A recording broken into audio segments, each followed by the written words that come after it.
Thank you, Ruth. The next issue to be discussed is relevant to all of you sitting in this room today.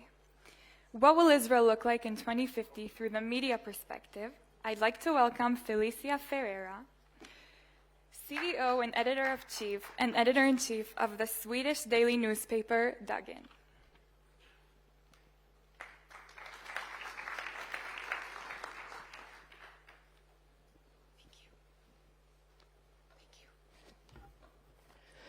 Thank you so much. I'm a little bit nervous coming up here since, these wonderful preachers here have just given us beautiful messages. So thank you, Mr. Evans and Dr. Plummer. I really appreciated that. I'm honored and excited to be a part of the 6th Christian Media Summit. It's my first time, so I'm super excited about that. And I wanted to share some reflections from my corner of the world, which is Sweden. So really, up there.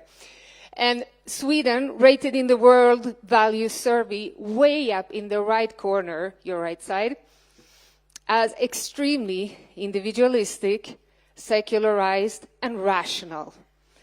That's us up there. If you haven't seen the map, Google it, look it up.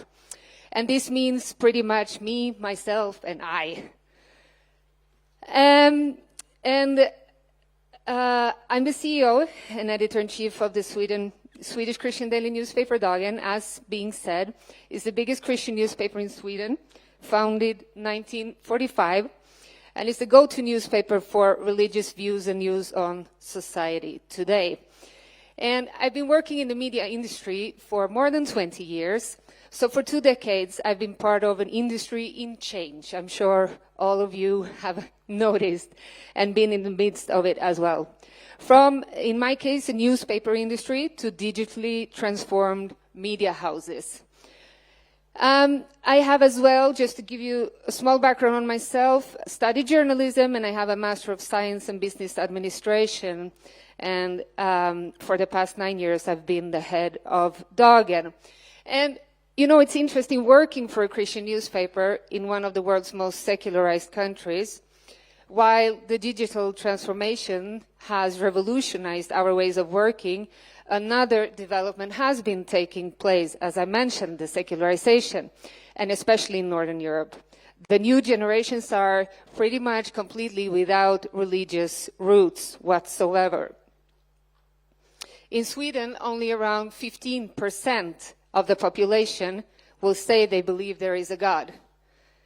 Could be compared to, Israeli Jews. I've seen different research on that, different numbers, but anywhere between 50 and 80% will say we believe there is a God. So it's a very small part of the population. And another development parallel to the secularization is an epidemic of mental health issues amongst young people. So the paradox is very clear. These generations have a pretty high quality of life, at least in my country, but seem to have the worst mental health. And in the midst of this, Dagen is operating. And for those reasons, we must always put a lot of thought into what the mainstream narrative and public opinions are, and be able to see where it needs to be challenged. And I'm glad and happy that the Israeli government press office is inviting to these types of events. And as I look through the program, I notice the ambition to broaden the perspectives for us that work in the media industry. I'm not only grateful for that, I think it's necessary for the progress of our understanding of this nation. And had I been better in Hebrew, I would have mentioned your name, because I've heard so many people up here on stage, Mr. Nitzan, I can say like this, but your last name, I need this specific way of saying it. Yeah, I can't, so I'm not going to try, but I'm yeah, Mr. Chen. I tried to put it in my speech before, and then I'm like, I'll cross it out. I can't do it. But super appreciative of this beautiful event. And take last night's panel as an example. I have to mention that as well. I very much like the message that Rabbi David Rosen gave us, challenging us, I would say, a lot, not to think of the Jewish people as these are my words, as, a tool or just part of a bigger plan and a means to something else, but to treat Jewish people as friends, be able to both support but also warn when necessary. And back to media then. When it comes to media coverage in Sweden, you will unfortunately find numerous examples of narrow-minded and agenda-driven perspectives. Occasionally, unfortunately, also anti-Semitic, and mainly focused around the conflict between Israel and its neighbors. Now, you will have journalists from the industry disagreeing with me strongly, but let me give you some facts. A few years back, one of Sweden's biggest newspapers, if not the biggest one, published an article stating that the army of Israel was harvesting organs from Palestinian victims. And nothing could, of course, be more false. We recognize the narrative from anti-Semitic propaganda.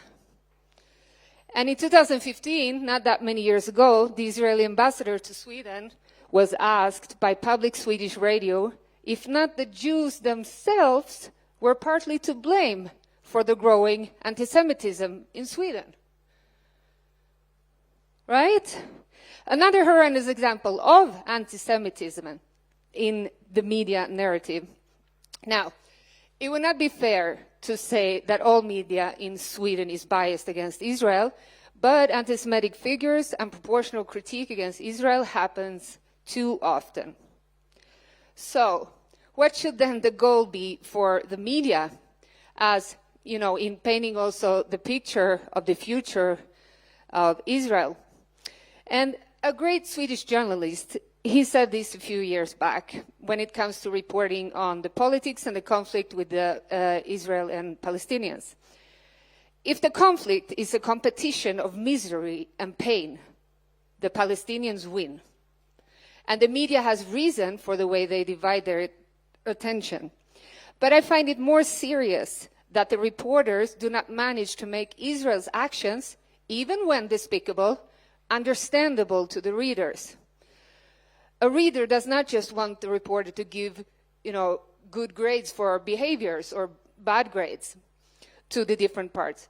She will also, the reader, want to understand where they are coming from and how they reason. And I think this quote has something to say to both secular as well as Christian media, to reflect upon what it's like for a country as well for a people to live under the constant threat of being wiped out. When it comes to the majority of the Christianity in Sweden, there has historically been a huge interest in and a strong connection to Israel. The big exception, though, is the former state church, the Swedish church, which has a more complicated relation to Israel. But many Christians grew up having, a heart for Israel because of the biblical history as well for Jewish people. It just came with being a Christian. However, and I've heard several speakers mention this already, which makes me happy because I'm thinking, this is something important for the future. This is changing. The new generations growing up in church do not have the same passion for and connection to this country, partly because secularization has also happened within the churches. But they are also more than previous generations basing their commitments on awareness and knowledge. And to a Christian saying, I love and bless Israel, the new generations will ask, why? And they would most likely call it romanticizing Israel if you don't have a proper answer. The new generations might want to show support for suffering amongst Palestinians, and they don't know how to combine supporting Israel with that. So we need to be able to answer the question, why do we stand with and bless Israel? With credible and reliable journalism, we can tell the tale about a country where the Bible comes alive. But I believe we need to do this without romanticizing.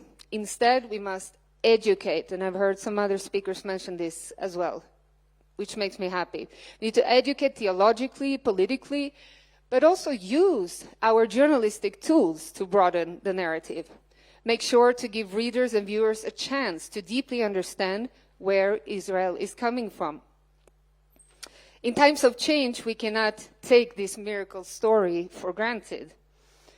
The soon-to-be 75-year-old state of Israel is a miracle, of course, in itself. But another bright point in the history of the Middle East happened recently with, also mentioned by many, the Abraham Accords deals. Deals that normalized the relations between Israel and several Arab countries. I would say that it's a fantastic progress that has been extremely underreported, at least in Western media, considering how important it is for peace in the whole region. So that's just one example of all the things, we should have been able to tell better stories about. Now, these reflections are as much for me in my own publication as for others.